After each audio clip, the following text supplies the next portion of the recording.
조갑제 TV 시청자 여러분 안녕하십니까? 오늘 미국이 초안을 만들었습니다.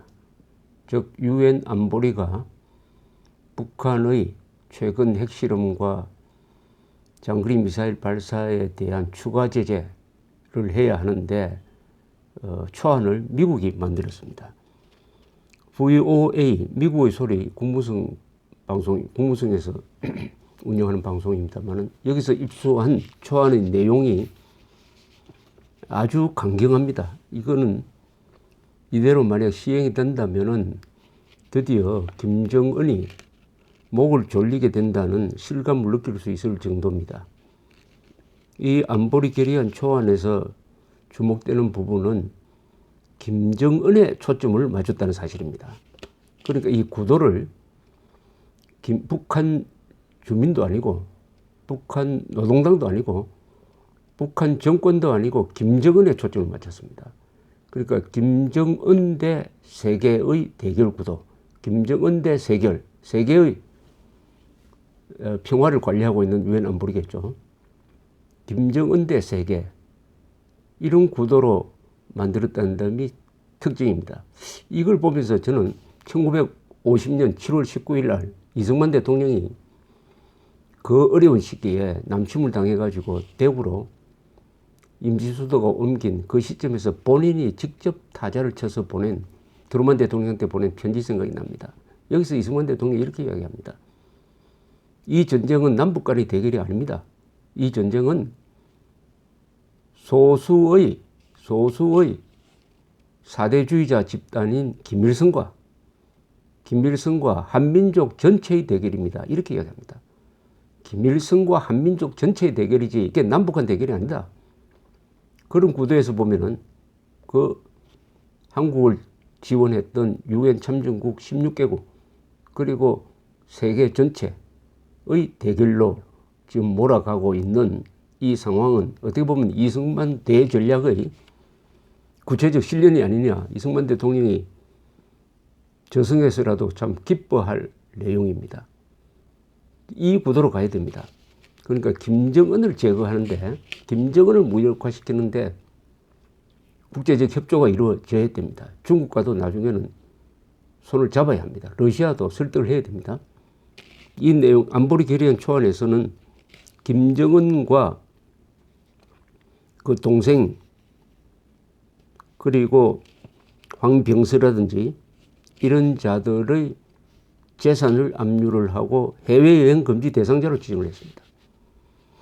이 자들이 해외에 가지고 있는 재산을 압류를 한다. 특히 해외여행 금지 대상자. 그러면 김정은이가 이게 만약 통과가 되면은 김정은이는 중국도 러시아도 방문할 수가 없게 됩니다. 그렇게 되면 아마 서울에 올 수도 없게 될 것입니다. 우리 대통령이 또 평양으로 간다면 몰라도 이거는 보통 국제형사재판소가 반인류 범죄자한테 적용하는 정도의 강력한 제재입니다. 또 드디어 북한에 대한 기름, 원유입니다. 원유와 크루드 오일이죠. 그리고 정제된 석유 제품, 뭐 휘발유라든지 디젤유 또는 LNG, 액화천연가스군요. NGL. 이런 것의 북한에 대한 수출도 금지시킨다. 이렇게 되어 있습니다. 또 북한산 섬유를 수입해서는 안 된다. 또 해외 노동자에 대해서도 인도적 원조 등을 제외하고는 유엔 회원국은 북한 국적자에게 노동허가증을 발부해서는 안 된다. 아주 강력한 그리고 또 해외 파견한 북한 노동자가 임금을 북한 정권으로 보내는 것으로 드러날 경우에는 해당 국가가 이들 노동자를 추방시킬 수 있는 권리를 갖는다. 즉 임금을 주면 노동자가 받아야 될 텐데 이걸 북한 정권으로 보내면은 핵 미사일 개발에 쓰인다. 이런 뜻입니다. 또 특히 고려항공 등 7개 회사를 자산 동결 대상으로 지정했습니다.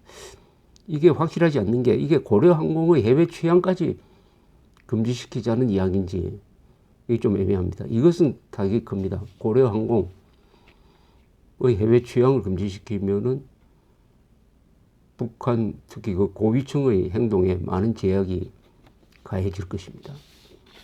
어떻게 보면은 이 군사적 조치 이전에 취할 수 있는 중요한 내용이 여기 망라되어 있는데 문제는 중국과 러시아죠. 중국과 러시아, 특히 러시아는 공개적으로 우리는 북한에 대한 기름 공급 끊는 데 대해서 동의할 수 없다 이렇게 나오고 있습니다. 중국도 고민하고 있을 것입니다. 중국은 어떤 고민을 하고 있느냐. 중국은 사실 모택동에 있을 때 그게 1976년인데 중요한 결정 하나를 했습니다. 그것은 중국의 라이벌인 인도가 1974년에 핵실험을 했습니다. 그러니까 인도하고 앙숙인 파키스탄의 알리 부토 대통령이 모택동을 찾아와가지고 우리도 핵무장을 해야 되겠다. 중국이 핵무장하는 걸 도와줬으면 좋겠다 해서 모택동이 도와주도록 만들었습니다. 그래서 파키스탄의 핵무장은 사실은 중국이 도와준 겁니다. 기술도 제공하고 아마 우라늄도 제공했을 가능성이 많고 실험장도 제공했다는 설이 있습니다. 그러다가 사실은 핵무기 거의 다 만들어 놓고 기다리고 있다가 1998년에 인도가 핵실험을 하니까 바로 거기에 대응을 해가지고 파키스탄이 핵실험 6번을 했습니다.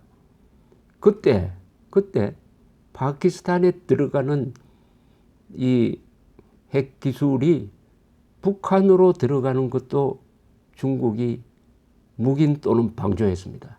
사실은 북한의 핵무장은 중국이 용인하거나 격려한 거하고 마찬가지인데 이제 와가지고 태도를 바꾸려고 하니까 고민도 많고 북한도 할 이야기가 있을 것입니다. 그런데 점점 중국은 김정은뿐만 아니라 북한의 핵무장은 중국에도 외교적 군사적 위협이 된다는 판단을 하기 시작을 했습니다. 그렇다면은 이제 미국, 중국, 러시아, 한국, 일본이 어떤 합의점을 찾을 수 있지 않을까? 그것은 북한 정권을 무너뜨리는 것이 아니라 김정은을 제거하는 것. 김정은에 초점을 맞춰가지고 김정은을 제거하는 것. 그 합의에 도달한다면 수단은 여러 가지가 있다고 봅니다. 그 수단 중에 하나가 김정은을 표적으로 해가지고 해외 영입 못한다. 해외에 가지고 있는 자산 압류한다. 물론 이게 실효성이 적을지 모르지만 김정은에 주는 심정 압박감은 상당할 겁니다. 그리고 김정은을 따르는 주로 노동당 조직부나 선전부 이 핵심 간부들의 생각도 흔들게 만들 수 있다. 이게 심리전이 되는 거죠. 심리전. 그러면은 김재규가 나올 수 있다. 또는 후르쇼프 같은 사람도 나올 수 있다. 이렇게 기대하는 것이라고 생각을 합니다. 그래서 세계의 질서를 관리하는 유엔 안전보장이사회가 이런 결의안 초안을 돌리고 있다는 이 사실이 지금 김정은을 제거하려는 움직임이 조성되고 있다. 이렇게 보여집니다. 그동안 중국의 뒷문을 지켜주는 북한 정권이 미친 개의 역할을 하면서 마구 지저대면 그게 우리 안전에 도움이 된다고 판단을 했습니다. 주로 뒷문을 왔다 갔다 하는 사람은 뭐 도둑놈이라든지 강도 아니겠습니까? 그런 자를 막는 데는 미친 개가 일정한 역할을 해요. 그런데 이 미친 개가 이제는 주인까지 물려고 한다. 주인 말도 안 듣는다. 자, 그럼 이 미친 개를 어떻게 처단해야 하느냐 하는 고민이 본격적으로 시작되었고 그 고민을 하도록 만드는 게 바로 이런 유엔 안보리 결의죠. 그럼 우리는 뭘 할 거냐? 요새 조선일보가 전문가 칼럼을 계속 싣고 있습니다.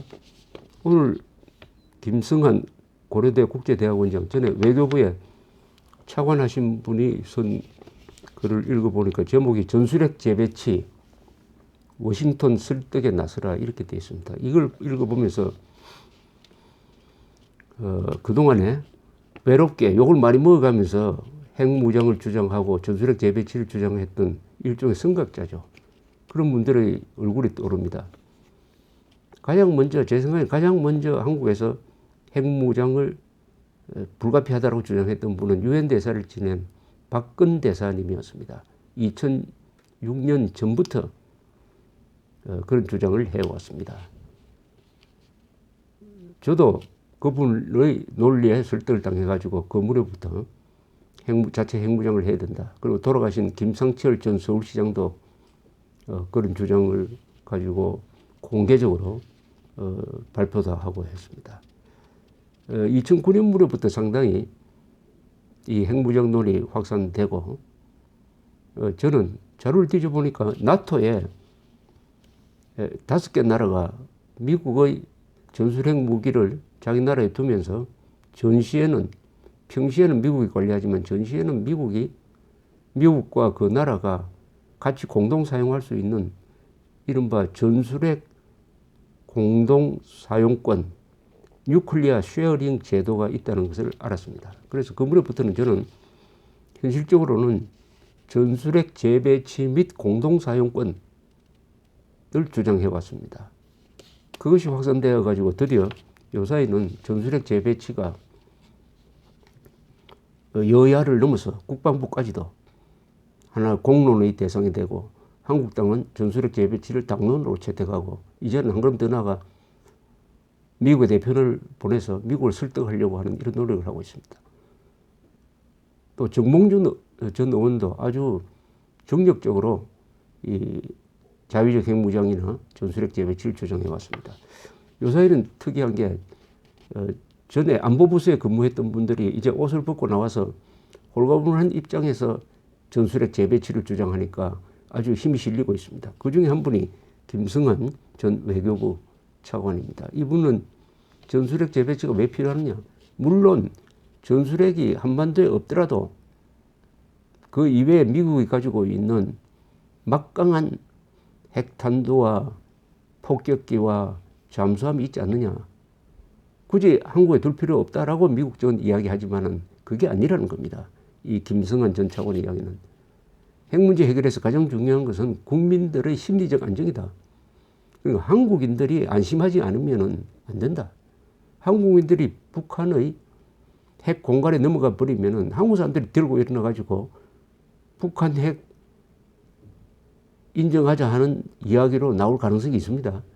그러면은 이게 정말 미국조차 난감하게 될 겁니다. 한국 사람들이 스스로 난 죽기 싫다. 살기 위해서 북한 핵 인질되는 것도 좋다. 이렇게 나오면 어떻게 됩니까? 또 그것을 선동할 세력이 한국에 강력한 영향력을 지금도 행사하고 있습니다. 이 판국의 사드 배치를 반대하는 사람이 있고 이렇게 정부를 쩔쩔매게 만들었다는 것이 뭘 이야기합니까?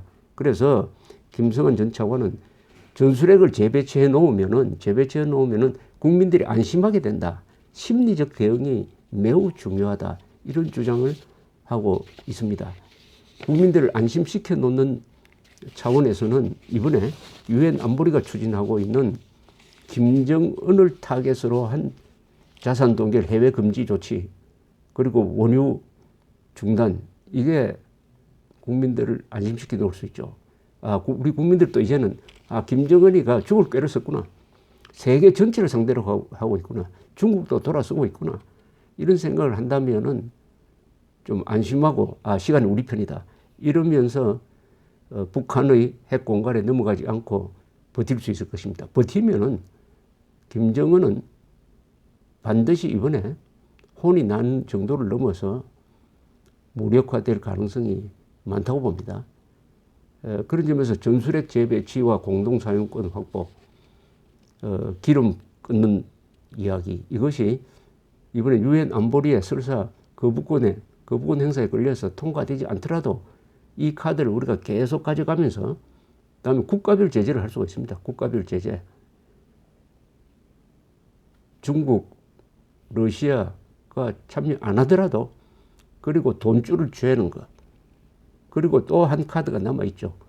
북한과 거래하는 모든 은행은 미국 은행과 거래할 수 없다. 이렇게 되면은 아마 현금 보따리 들고 달러 보따리 들고 왔다 갔다 하지 않는 한 김정은의 돈줄은 매우 중요합니다. 돈줄로 핵미사일 개발할 뿐만 아니라 뭘 하느냐. 바로 한 몇만 명 되는 충성분자들을 관리하는 거죠. 뭐 벤처도 사주고 롤렉스 시계도 사주고. 그래서 돈줄 차단, 기름 차단, 그리고 한국인들의 심리적 안정을 기하는 것. 이것을 착착 진행해 가면은 이번은 지금 이 위기는 이게 절호의 찬스라고 생각합니다. 이승만 대통령의 대전략대로 세계와 김정은이 대결하도록 만드는 것입니다. 유엔 안보리의 결의를 기대해 봅시다. 11일로 예정돼 있습니다만 설사 통과 안 되더라도 실망할 필요가 없습니다. 계속 밀고 나가면은 반드시 이루어질 것입니다. 감사합니다.